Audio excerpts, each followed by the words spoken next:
तो स्टार्टिंग होती है जहाँ सोफिया नाम की मेड अपने फेफड़ों से गर्म हवा बाहर निकालती है और उसका फेस चारों साइड की गर्मी से रेड हो जाता है। सोफिया कराते हुए इसे रोकने की गुहार लगाती है। वो खुद कोई विरोध नहीं कर सकती, लेकिन एक पर्सन उसका फेस पकड़कर कहता है आराम करो और हमारे मुश्किल काम में मदद करो। पता चलता है कि सोफिया चारों साइड से 4 वैम्पायर प्रिंस से घिरी हुई है जो सोफिया का ध्यान अट्रैक्ट करना चाहते हैं। मेन लीड प्रिंस सोफिया के प्यार में पागल है और वो उसके लिए पूरी तरह से ऑब्सेस्ड है। सोफिया समझ नहीं पा रही होती है और ये सब क्या चल रहा है, और वो सोचती है कि इसमें मैं कैसे रह सकती हूँ। इतने सारे खूबसूरत लड़के मुझे घेरे हुए हैं। सोफिया सोचती है कि मैं अब क्या करूँ, मैं इतने लोगों का विरोध नहीं कर सकती। सोफिया याद करने की कोशिश करती है कि इस कंडीशन में पहुंचने से पहले वो कुछ देर पहले अपनी डेस्क पर सो गई थी जब वो थक चुकी थी। अपना एकेडमी का होमवर्क करने के बाद सोफिया आगे सोचती है कि क्या ऐसी घटनाएं अजीब है, क्योंकि मैं तो अपने घर पर सोफे पर गेम खेल रही थी। उसने अपने विचार उसके दिमाग में उलझे हुए थे कि सब कुछ गड़बड़ है। सोफिया चौंक जाती है और सरप्राइज होकर सोफिया ने अपने सारे सफाई का सामान गिरा दिया होता है। एक पर्सन चिल्लाता है कि सोफिया, तुम्हें तो अभी भी खिड़कियाँ और कपड़े धोने हैं। वो लोग सोफिया पर हंसने लगते हैं और कहने लगते हैं कि अगर वो अभी जाग रही है तो वो उसका एक कतरा खून भी नहीं छोड़ेंगे। इसलिए वो हंसते हुए सोफिया को सलाह देते हैं कि तुम जल्द से जल्द काम शुरू कर दो। उनमें से एक कहता है कि चारों प्रिंस की सोफिया का खून पीने की संभावना नहीं है, क्योंकि वो तो एक मामूली सी मेड है। सोफिया सोचती है कि ये लोग किस तरह की बातें कर रहे हैं, लेकिन तभी उसकी बात बीच में ही रुक जाती है और एक पर्सन कहता है कि तुम काम पर जाना होगा, क्योंकि मैं आज रात बिजी हूँ और मिस्टर डामस और उनकी फियांसे एमिली आज रात कैसल में डिनर कर रहे हैं। तो सोफिया डामस और एमिली के नाम पर विचार करती है। सोफिया सोचती है, मुझको शक होता है कि अगर मैं अपने गेम की दुनिया में आ गई हूँ तो मैं इन नामों को जानती हूँ, जिसमें हीरोइन का नाम एमिली है और वो एक नॉर्मल लड़की है। इसका मतलब वो वैम्पायर्स की दुनिया में आ गई है और जो कि वो एक नॉर्मल लड़की है। सोफिया अपनी पास्ट लाइफ में अपने फ़ोन पर वर्चुअल गेम में एमिली के रूप के कैरेक्टर में खेल रही थी।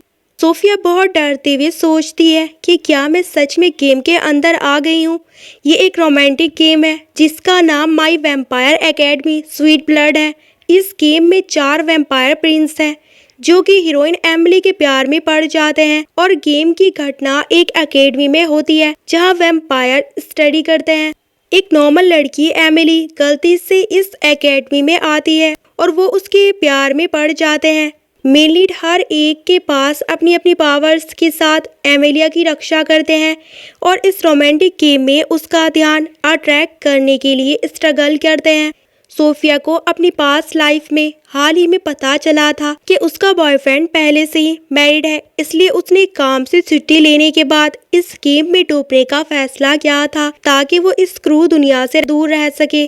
पिछली रात सोफिया हाइंग लेवल पर सबसे मुश्किल अंत मिलता है।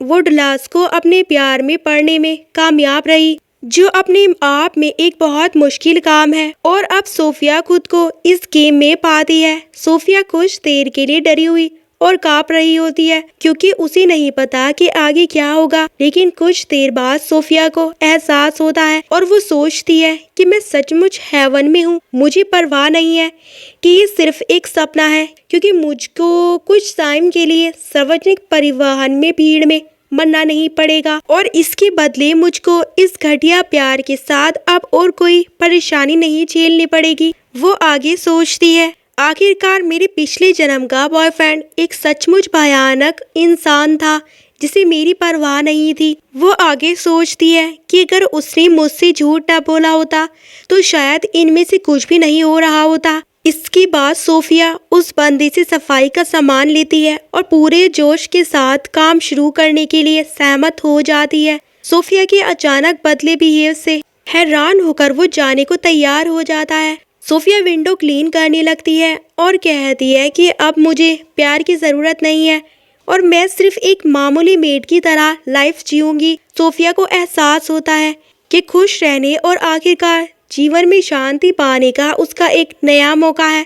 सफाई करते टाइम सोफिया आपस में मेड की बात करते हुए सुनती है कि हमें जल्दी काम करना होगा क्योंकि मिस्टर डलास और मिसेज अमेलिया जल्द ही आने वाली है। सोफिया सोचती है कि बटलर ने कहा था कि अमेलिया और डलास की एंगेजमेंट हो गई है, तो सोफिया सोचती है कि अगर मैं गेम की स्टोरी को सही से देखूं, मुझे डलास और अमेलिया के साथ इस स्टोरी की एंडिंग मिल गई है और मेरे लिए देखना बहुत ज़्यादा दिलचस्प होगा कि ये दोनों एक साथ कैसे दिखते हैं।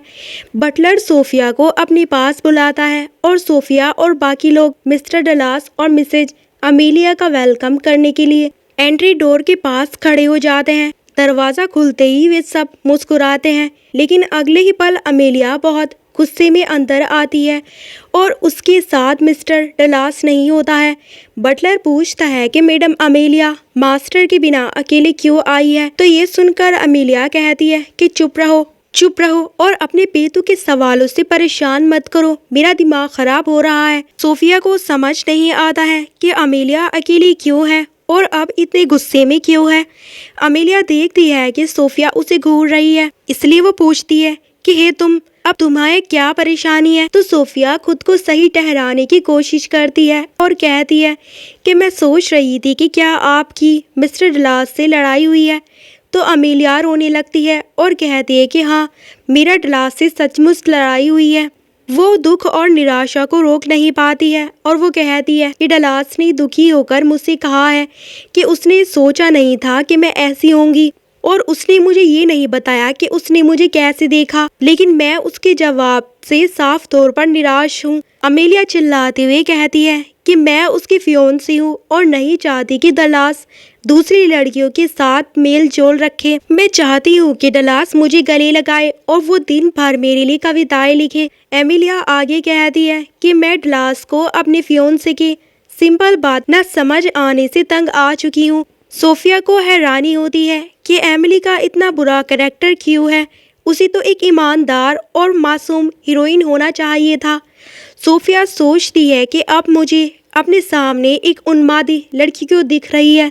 मैं समझ नहीं पा रही हूँ कि क्या ये एमिली का असली व्यक्तित्व है। इसी वक्त एमिली चिल्लाती है कि मैंने अपने लिए बहुत सारे अलग तरह के कपड़े खरीदे थे, लेकिन डलास को अभी भी मेरी परवाह नहीं है। एमिली सोफिया से कहती है कि अब मुझे देखना बंद करो और जितनी जल्दी हो सके मेरे लिए चाय लेकर आओ। सोफिया उसकी बात मानकर जल्दी से वहाँ से चली जाती है। तो एमिलिया सोफिया से जो जा रही होती है उससे कहती है कि और हाँ, कि मेरे लिए एक और कप केक लाना। फिर एमिलिया 30 और कप केक मांगती है और वो भी एक एक करके लाने को कहती है। थोड़ी देर बाद एमिलिया सोफिया से नीले फूलों को गुलाबी रंग में रंगने को कहती है, क्योंकि एमिली को नीला रंग पसंद नहीं है।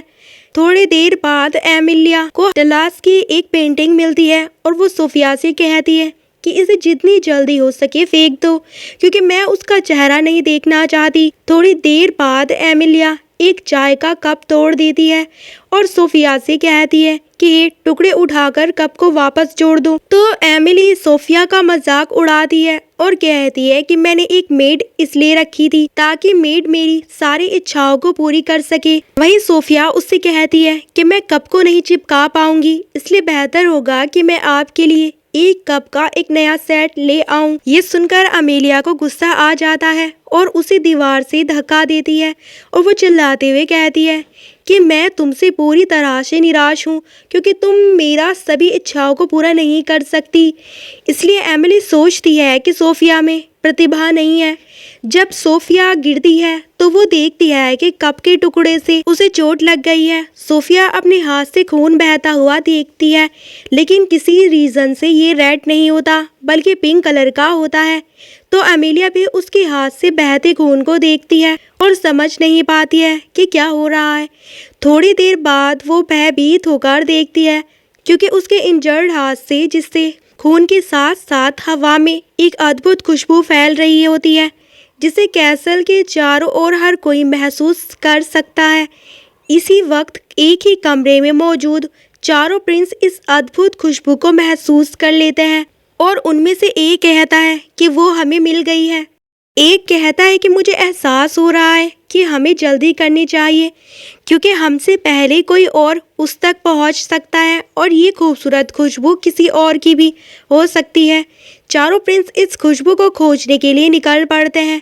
वही कुछ बटलर सोफिया को घेर लेते हैं और उससे उसके खून का एक छोटा घूंट मांगने लगते हैं। सोफिया चीखने और मदद के लिए गिड़गिड़ाने लगती है।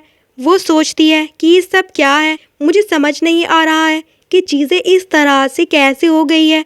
सोफिया डरते हुए सोचती है कि मुझे नहीं पता कि इनसे अपना बचाव कैसे करूं। लेकिन तभी वहां वैम्पायर प्रिंस में से एक आता है और कहता है कि तुम में से कोई भी उसका खून नहीं पिएगा और अब ये मेरी सुरक्षा में रहेगी।